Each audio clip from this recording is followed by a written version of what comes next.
So, what is actually your main activities Right now, right now? Yeah. I've been trying to figure that out. I think the day to day, what it has been is a lot of structuring deals for this fintech company I that we see. have with China, and getting all the licenses in the office set up and everything like this. But in reality, it doesn't involve my full participation day in and day out. Right, a lot of it's up to lawyers and the bankers and the processes. So that's why I've been wanting to dive more into the creative passions and to do things that I've always wanted. And that's where music comes in. Music and film entertainment. Ah, before we go to the music and entertainment, is Mm. so what is your role in terms of your that fintech business? Is your Uh, you just shareholder and commissioner. oh, okay, And okay. then So you're not doing activities, daily activities into up. well, I mean, I was doing a lot in terms of meeting with Mm-hmm. partners, yeah, strategic partners, Mm-hmm. investing partners, Mm-hmm. whether it be forging the partnership with the bank, Mm-hmm. meeting with the monetary authority to Mm-hmm. get the licensing, I see. uh, just always discussing the software side of it in terms of integration. But now a lot of that's been over the course of 2 years. I see. And COVID slowed it down a lot, but Mm-hmm. Mm-hmm. now we're at a point where we have people in place to do the hiring. Mm-hmm. I don't. You started already by now? We I, haven't launched, but we just 2 weeks ago, 3 weeks ago, were granted the license by mm, BI. okay. Um, so technically, we can start onboarding merchants now, Okay. right? But we need to do all the integration software side, Mm-hmm. and I'm not involved on that, Oh, okay. right? It's here in Indonesia or It, the, where's the the the company? main company, the holding company is in Hong Kong. We're Okay. operational in Hong Kong and Mm-hmm. Macau, Mm-hmm. and the partnership is with Tencent, so I WeChat. see. So technically, we are the first fully licensed WeChat Mm-hmm. payment system in Indonesia. Indonesia. The last ones were not completely legal, Mm-hmm. so BI, and OJK, Mm-hmm. they restructured how those things need to happen, and now we have it, and we just need to roll it To out. roll out. Yeah, Yeah. yeah. But as I said, I'm not too involved on that rollout right now. I did Oh, everything I can do. so you did it. You started before COVID actually already. Yeah, Yeah. yeah, yeah. Wow. Well, our first, let's see here. Yeah, our first, like putting our feet down to talk strategy for Indonesia was February 2019. 2019. Time Yeah, flies. yeah, 4 5 years. yeah. 4 years. Right Yeah. before COVID. Wow. Yeah, Yeah, yeah, yeah. right. That was like December 19, right? Yeah, The outbreak from yeah. China. So Yeah. we already started Mm. like planning Indonesia. We didn't start doing all the processes until actually mid COVID. I We see. didn't incorporate the company Mm-hmm. until 2020. We Mm-hmm. didn't start doing the license processing until 2020. So Okay. uh, actually, we're quite blessed, and we've moved quite fast Mm-mm. considering the landscape, Yeah. which is great. But it's not so such a passionate or rewarding like for the soul kind of business, right?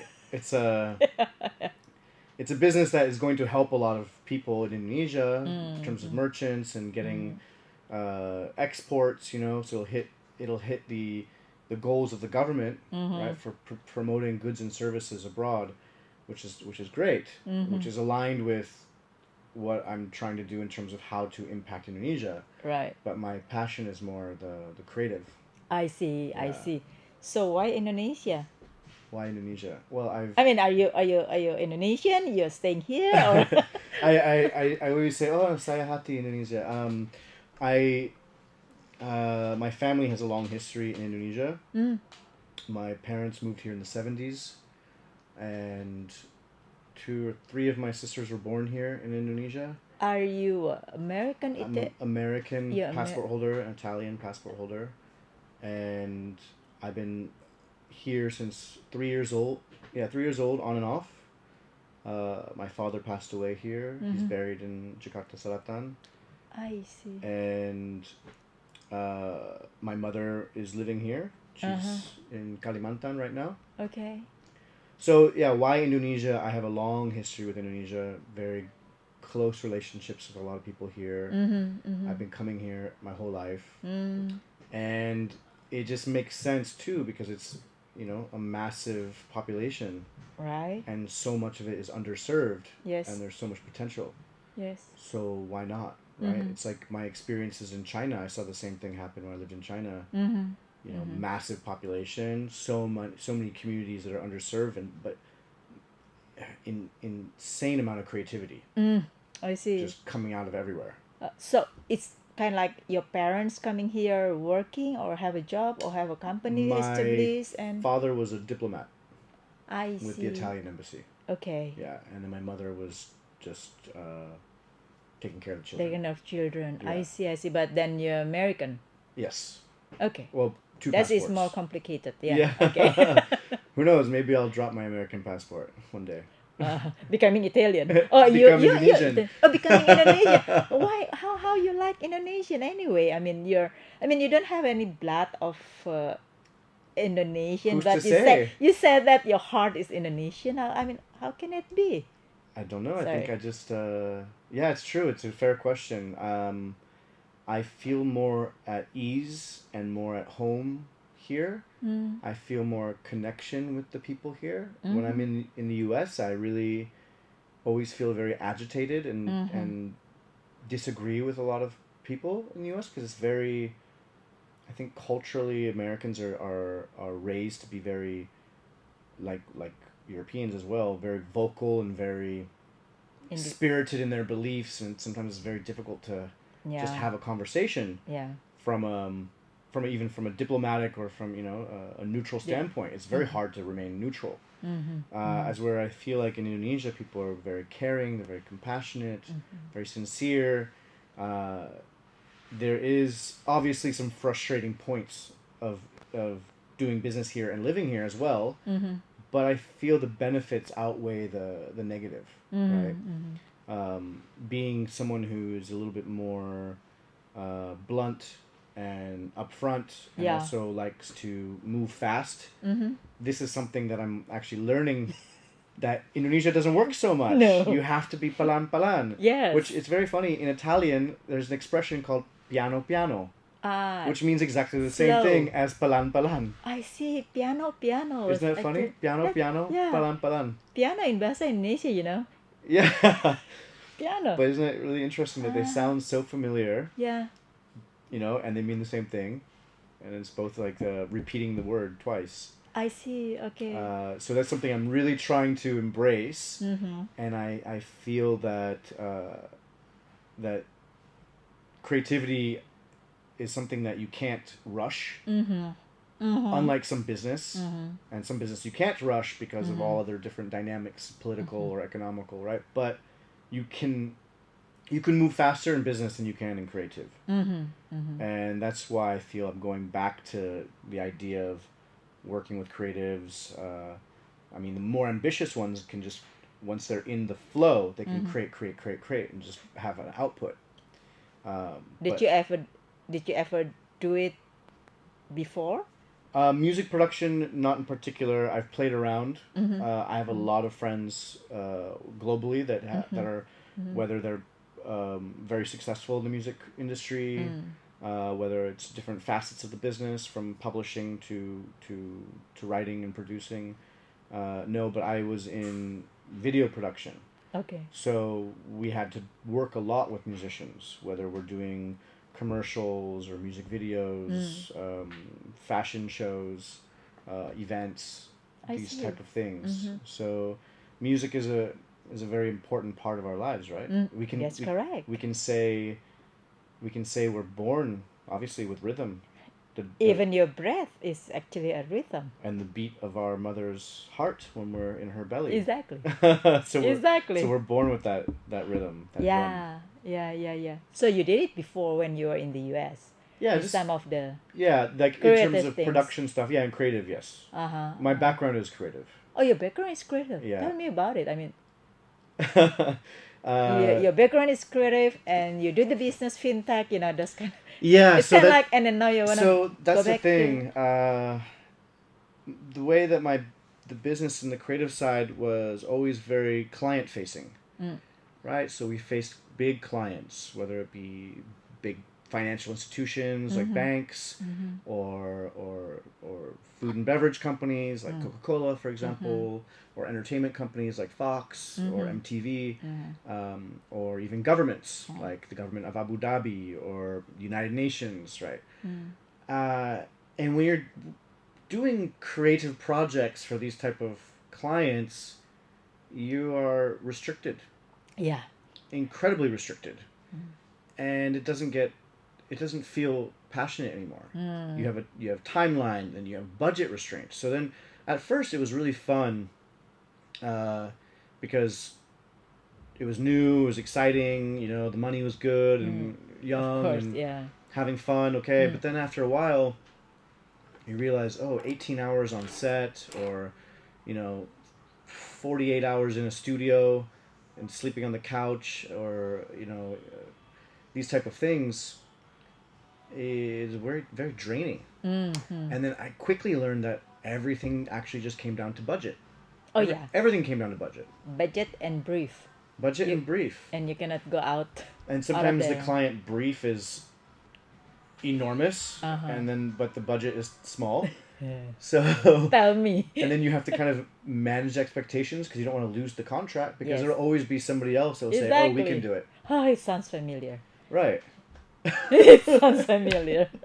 So after really years and years and years of needing to always stay within budget restraints, because you have to make money too, and we've had some projects where just for notoriety and fame, exposure, we accept a hit. I mean, we don't take any profit. Yeah. We just use the maximum amount of budget to make it the best project ever, and make the client happy. And that's exhausting. You're talking about projects that take sometimes 3, 4, 5 months. Right. Right. You just want to have your image flag up there.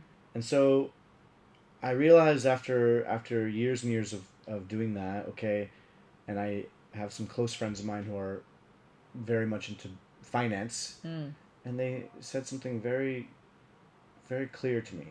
Okay, that bit creative business is exciting, but the best business is boring. In terms of actually making money and stability and consistency, right?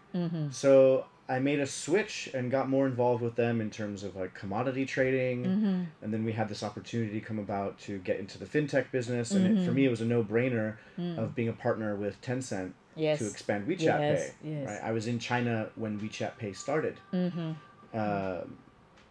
so I realized, okay, I mean, that's the prospect of doing that type of business that is not going to be too involved on the day-to-day, but has exponential growth. And when you go IPO or something like this, so being a creative, I've always been like more idealistic and less, I don't care about the money. But then I was like, okay, I'm getting older. I should care more about the money. Yeah. And then I made that switch, stepped away. I've always said, if I'm ever going to get back into creative, like in terms of media production or doing client briefs, I would name a new company called Creative Liberty, which is basically making it impossible to get new clients. I would say retainer contract only, no changes on the brief mid-contract. You won't say that the customer is the king anymore. Yeah, I'm just saying, I'm right, you're wrong, you pay me to tell you you're wrong. So, but that's obviously not the case. Now, then it's also the idea of, okay, if I'm going to get back into the creative industry, I would like to be the client, right? Or at least be in control.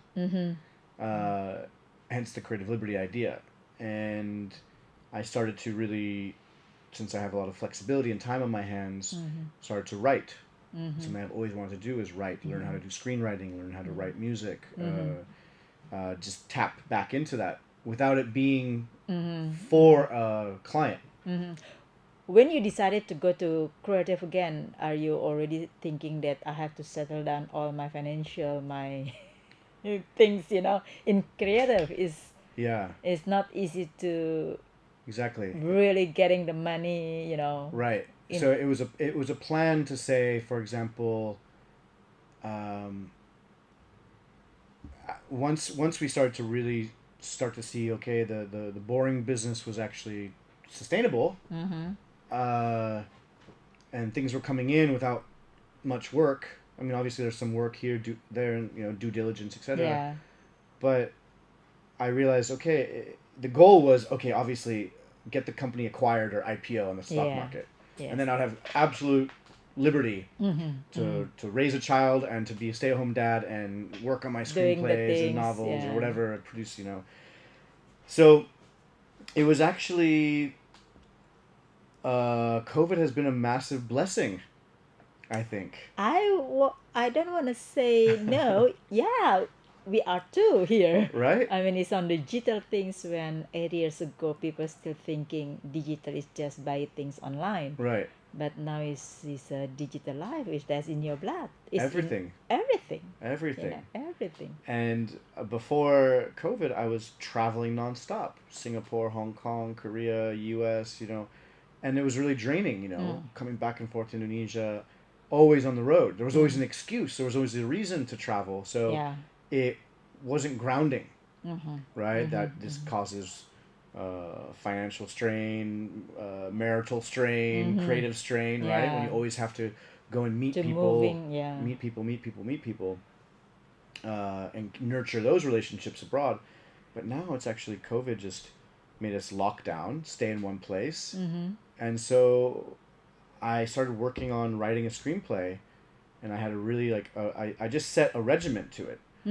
Because everybody says, oh, writer's block this, or writer, you have to take your time and ease into it. But actually, if you just set yourself a regiment and say, I'm going to do this, Yeah. I'm going to force myself to be creative Yeah. every day from this time to this time and this time to this time, something will come out. Whether you're writing only for 5 minutes out of that 2-hour window, True. it's more than just saying, oh, I'll write later when I feel inspired. Yeah. So I really just instilled that habit of writing, and I was fortunate enough to have a very good writing partner, someone who I built a great relationship with here, and we just every day, and she actually really helped make me more disciplined, push me to be more creative. What are you writing for? Is a music? Is So- a book? It's a Yeah, so it was actually there was that's the thing is, at the beginning of COVID and it was kind of locked down, I had all these ideas that I've already written on a notepad, a checklist of things I wanted to do. One book that was like, about my experiences in China. One book that's like about my relationships with women. okay. My It's a storytelling. It's a So, yes, it's storytelling, but also maybe more your experience bio. experience. But the one I started working on very diligently with my writing partner at the time was a screenplay. We first started writing it as a TV show, and then after reviewing and giving it to some professionals around the world, they all concluded it would be better actually just as a feature film. I see. And then Interesting. yeah, and it's an Indonesian story, right? Wow. So, Wow. Let's I don't wanna- think about it. but it's I can just give it to you in a nutshell. Yeah. It's a story that I feel is very important to tell for this day and age. Now, being a man, it's quite sensitive at the same time, since it is about a young woman, kind of trapped by a family, and obviously I have to be very sensitive with religion as well. So kind of trapped in a very conservative Islamic family due to a teenage pregnancy, and she needed to break away, but she didn't know how to. And then here comes this person enters her life and kind of gives her the tools and the navigation to become independent. So in a nutshell, it's a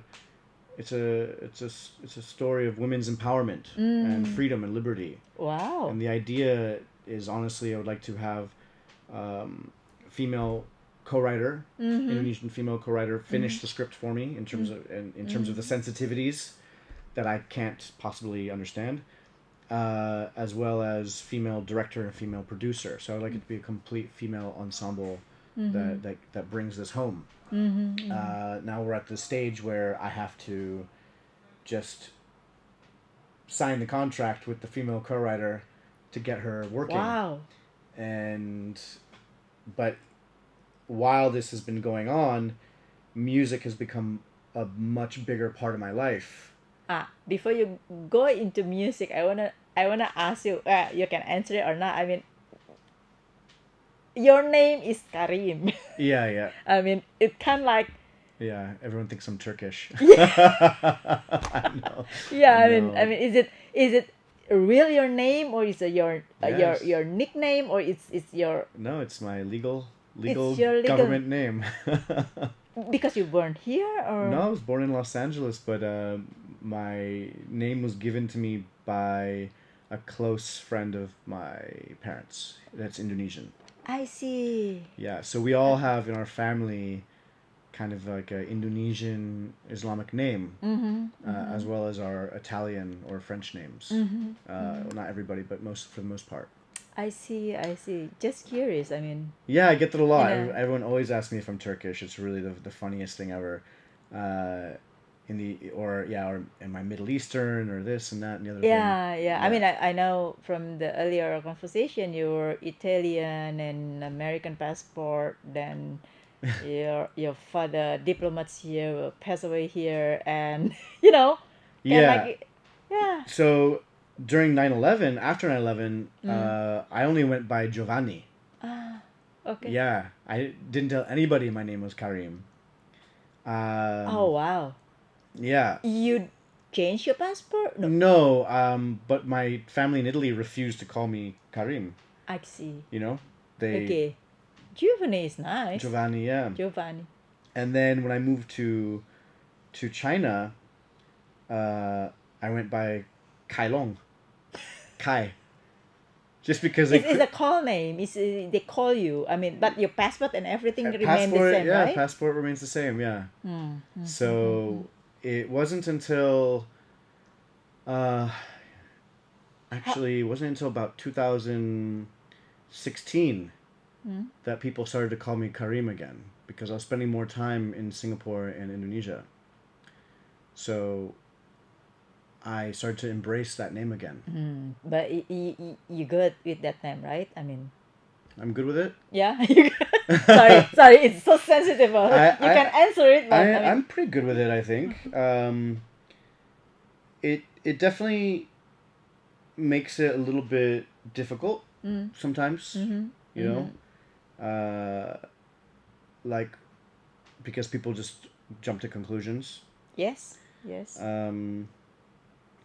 But I think it's a good name for an entrepreneur. Yeah, I mean, yeah, I can feel. I used to travel as well, and my family name is Wilar. So every time they call Mrs. Wilar, they expect me to be Bule. Oh, really? Yeah, because Wilar. Okay. Wilar is Willar, you know. Yeah.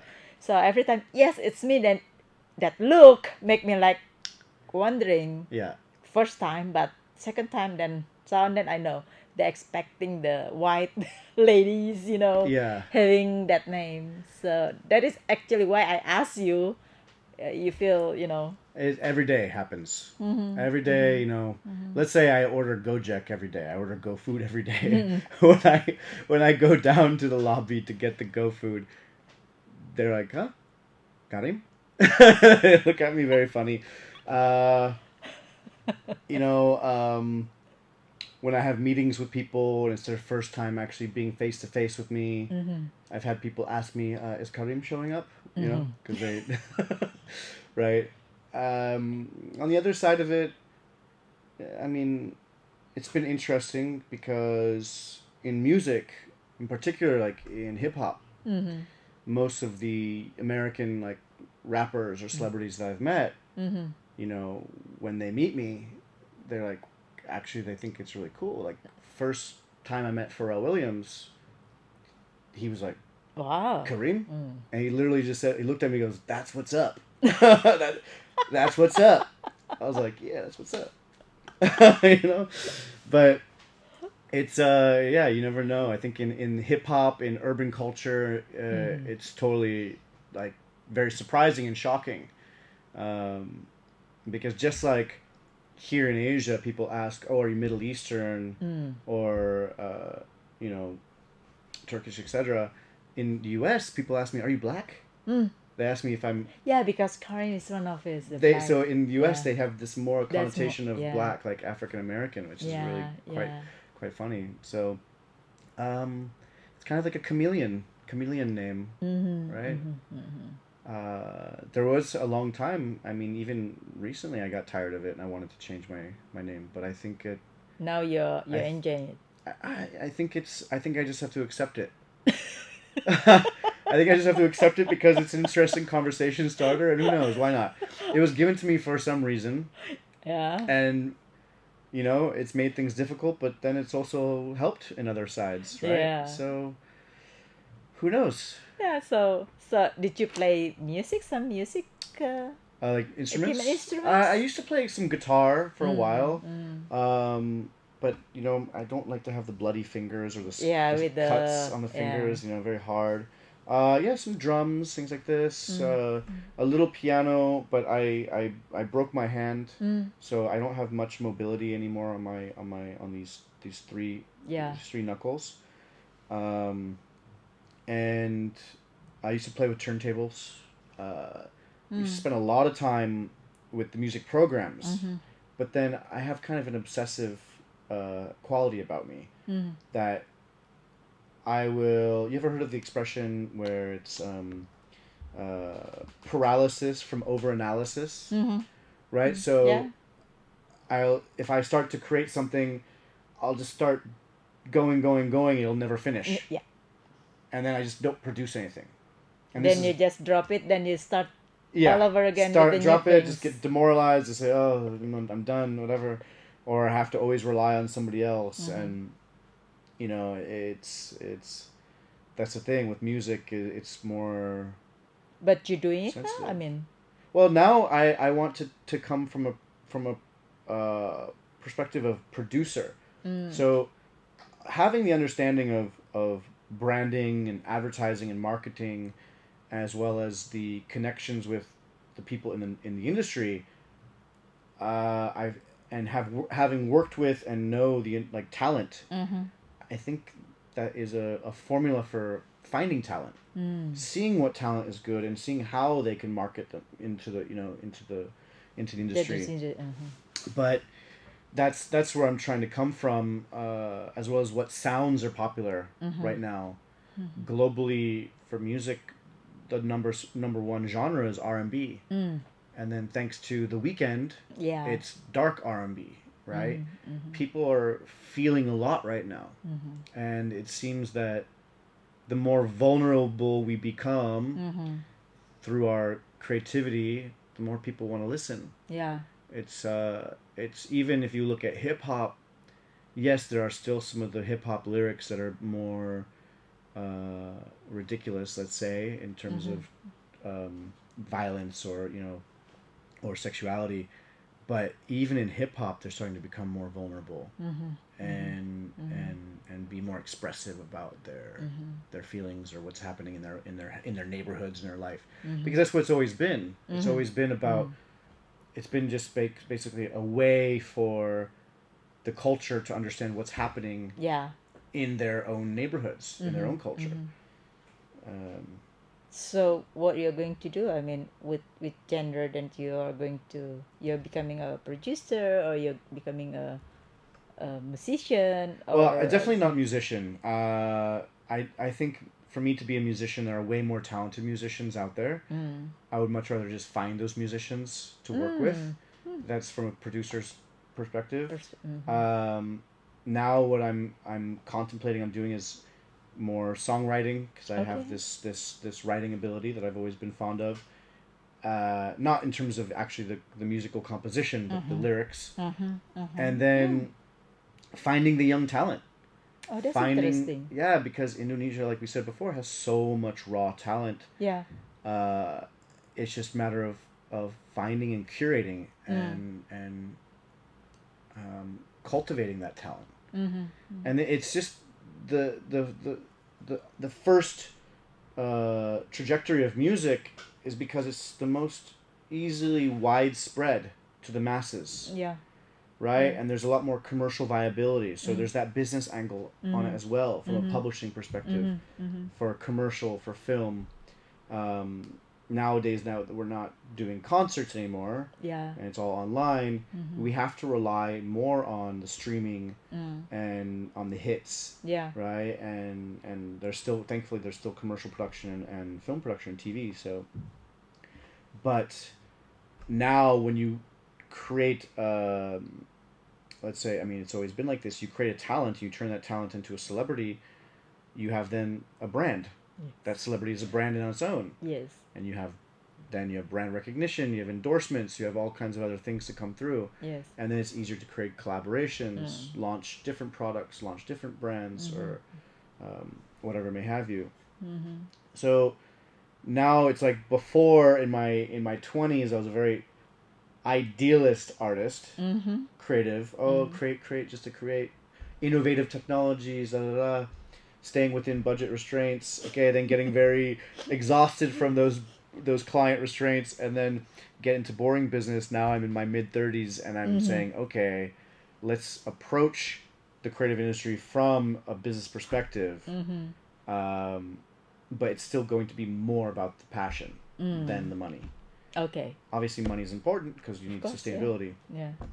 So to answer your question, I would like to be coming from a point of view where I'm just seeing the talent and what talent they could work well with, putting them together, what type of lyrics they should be singing or could be singing, what kind of melodies would hit, not just locally in Indonesia, but abroad. So it's about taking those Indonesian artists and bringing them to the world. Oh, okay. How are you gonna do it? I mean, how are you gonna start? I mean, Well, I mean, it all starts with one talent first, right? okay. So I mean, there is the idea. I mean, are you going to establish a company here in Indonesia with your local partner, or I mean, with your sorry to say, I mean, that's the idea, is to set up a local company. We have to be very sensitive of what this company is going to be called, because everybody has different ideas. And when you bring in more partners, just like any business, the more difficult it is to come to a decision. So yeah, we will form a new entity and create like a label, and then have this label pick artists. And we did find our first talent that we were looking at producing, but I think she has to she's very young, so I think she has to focus on her education before jumping into the music career. But there are plenty out there, right? how are you gonna find it? I mean, how you? Well, we could do Interesting, huh? Yeah, I mean, it's plenty out there, but we could do a number of ways. I mean, now social media, okay. it's an easy way. There's one of just the local network, the local influencer network, and what musicians they're listening to, and what which ones are up and coming.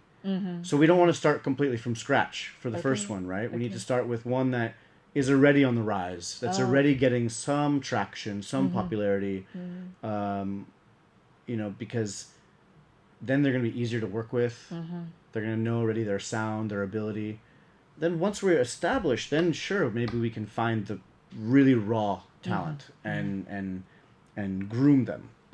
But to start, it would be much too difficult to do all that. And this was just the segue into the creative business. What I really would like to be getting into along the same lines, and it'll take much more time for me in terms of credibility and the partnerships, as well as getting the foundation within the creative community here. But eventually, kind of like a writer's incubator. Okay. Where I had this idea of, like in tech incubators where they bring the programmers all to live in one house, and they don't pay rent, they don't pay for food, they don't pay for anything. They're there inside the house programming, and they come up with app ideas. And if that app idea gets investment or sells, then the owner of the house, who's technically the incubator, gets a percentage, right? Ownership, equity, whatever, payout. So I had this idea on the same vein is to do this for screenwriters. Because Indonesian film is up and coming, booming. Yeah. And Indonesian film and Indonesian music is completely tied, right? Yes. Because of the publishing. Yes. So really with all the folklore and all the stories in Indonesia that are so prominent in history that we all know about, there are plenty of writers that are going to film school. They want to break into this industry. So why not find recent college graduates, 22, 23. Good idea, yeah. They can't get a job right away because they have no experience, but all they want to do is write and break into the industry. Yeah. Well, why not bring a few partners together, get a house in Bali. We can even make it a reality show. Yeah. Get a house in Bali, have these writers living inside this house, and having one person that's managing the household that says, okay, I had a dream. I woke up this morning, I had a dream. Write this story, write me a synopsis in 3 days, okay? And then we review as a team. And you get all these people, maybe they're from different parts of Indonesia, or maybe the house is a few Indonesians, maybe a couple Koreans, a couple Spanish, and they live together to work on script ideas and write together and learn from each other. It's a good idea, yeah. Right, and it could be the same thing with songwriting too. You could essentially do the same thing with musicians and songwriting. Although I feel that with you need more a stricter rubric, because with musicians you put them in the house, yes, they'll create, but they'll jam. Yeah, there's gonna be a lot of jamming, and it's hard to kind of say, hey, let's work on you're this. You're in a job. Yeah. As we're scriptwriters, you could say, this is the story structure. Then they're gonna... This is what we have to hit, yeah. And then they have a rubric to follow. I guess you could do something similar with the musicians, but from my experience, it's kind of a harder beast to tame, right? True, yeah, I can feel that. They might feel inspired one moment, might not feel inspired one moment, so... Yeah. But yeah, that's where I think I would like to be going, is start with the music, cultivating the new upcoming musicians, getting collaborations, trying to get them published in Europe or United States. It might not be particularly like Indonesian music, it's just artists from Indonesia. And it's the same thing with the screenwriters. They might be Indonesian stories, right? But for a global audience. Yeah. Right, since now Netflix is investing a couple $1 billion in Southeast Asia, and they're coming into Indonesia pretty strong. They want more Indonesian content. So it's an opportunity that those writers can break into the industry. So when you're gonna start with that? I have to first get my reputation. I have to first get my reputation on working with some young creatives, and also from my own experience of how to handle them. I don't speak Indonesian fluently, right? So it'll be easier for me to communicate with a musician than with a writer. I see. That's just the natural spirit of things, because music is universal. Yeah.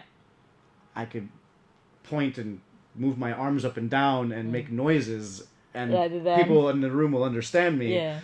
As where a writer, if I don't understand the dialogue they're saying and they don't understand what I'm trying to say, it's there's a disconnect. So first things first is the music. That's the easiest way. That's great. That's great. I hope so.